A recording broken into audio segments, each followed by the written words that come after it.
Hey, what's up?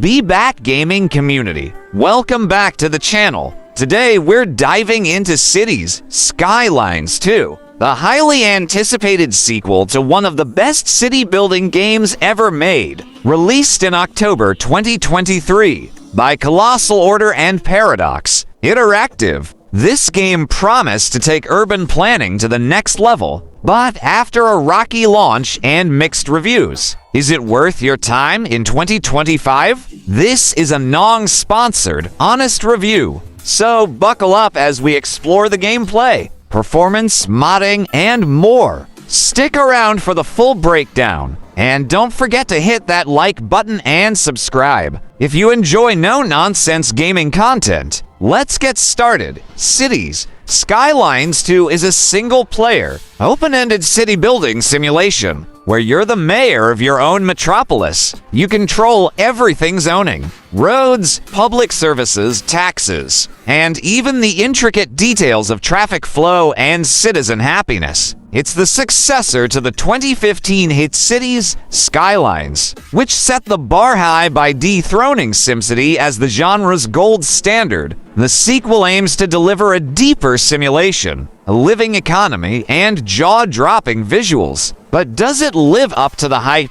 Let's break it down, starting with the gameplay. The core of Cities, Skylines 2 is about building your dream city from scratch, and it gives you a ton of tools to do it. You start with a blank map, a highway connection, and a budget unless you're playing in sandbox mode with unlimited funds. The game's zoning system is more dynamic than the original. You've got 6 residential zones, including mixed use, which lets you create diverse neighborhoods that feel alive. The new development tree is a standout feature. It lets you unlock services like schools, hospitals, or transit hubs at your own pace, making every city feel unique. No more cookie-cutter progression tied to population. Traffic management is where this game shines. Unlike the first game, citizens now park their cars realistically, and rush hour feels like a real challenge. Tools like roundabouts and transit systems are built into the base game, making it easier to keep your city moving. I spent hours tweaking bus routes and train stations, and it's so satisfying when it all clicks. The economy is another beast balancing trade. Industries and citizen needs require strategic planning. But here's the catch. The simulation can feel opaque. You're told your city's systems are interconnected,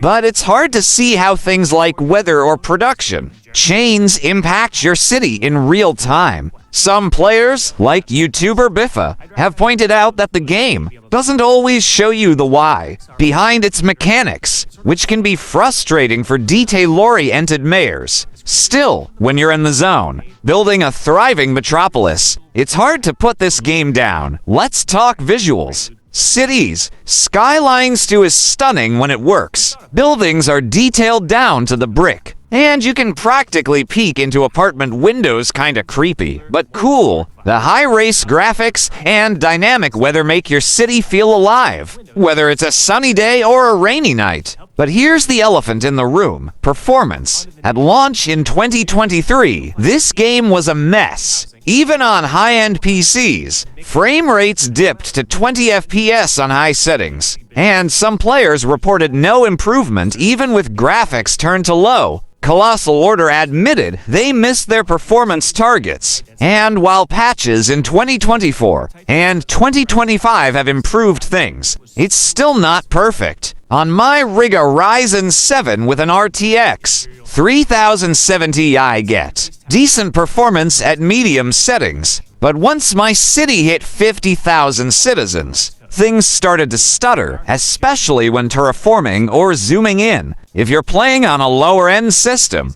you might want to check out the 100K benchmarking City on Steam to test performance before diving in. The good news: the developers are still rolling out updates, and the game's playable for most now, but don't expect buttery smooth performance unless you've got a beastly PC. The Cities, Skylines community is legendary, and Cities, Skylines 2 is no different. players are already creating jaw-dropping cities, like Teddy Radko's Norwegian-inspired Sunderlandet, which was featured in the game's launch trailer. But modding, that's a sore spot. The original game thrived on Steam Workshop's 400,000 plus mods, but cities, Skylines to uses Paradox mods instead, which has fewer options right now. The asset editor, promised early on, still wasn't fully implemented by mid-2025, which has frustrated modders.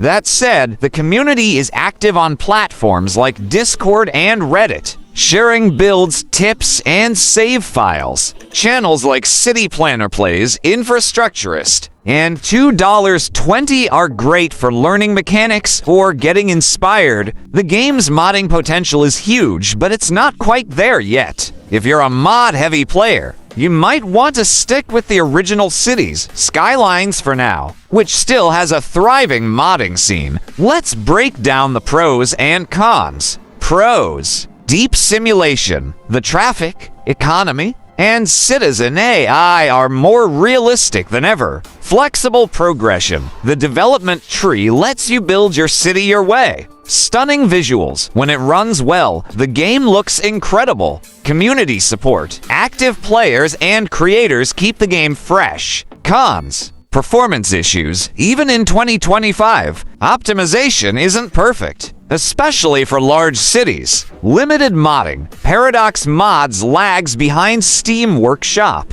and the asset editor is still missing. Opaque mechanics. Some systems, like weather and production chains, aren't well explained. No console yet. Console players are still waiting, with no firm release date. So, is Cities Skylines to worth playing in 2025? If you're a city-building fan, absolutely, with caveats. The gameplay is addictive, the simulation is deep, and the potential for creative freedom is unmatched. But performance issues and limited modding hold it back from being the definitive city builder it could be. If you've never played the original, you'll probably love diving into this fresh. If you're a Cities Skylines 1 veteran, you might miss the polished mods and smoother performance. My advice: if you're on PC, try it through Game Pass to test performance on your system. It's a low-risk way to jump in. Wait for a sale if you're buying outright. And keep an eye on patches and the asset editor's release. This game's on track for a No Man's Sky-style redemption arc, but it's not quite there yet.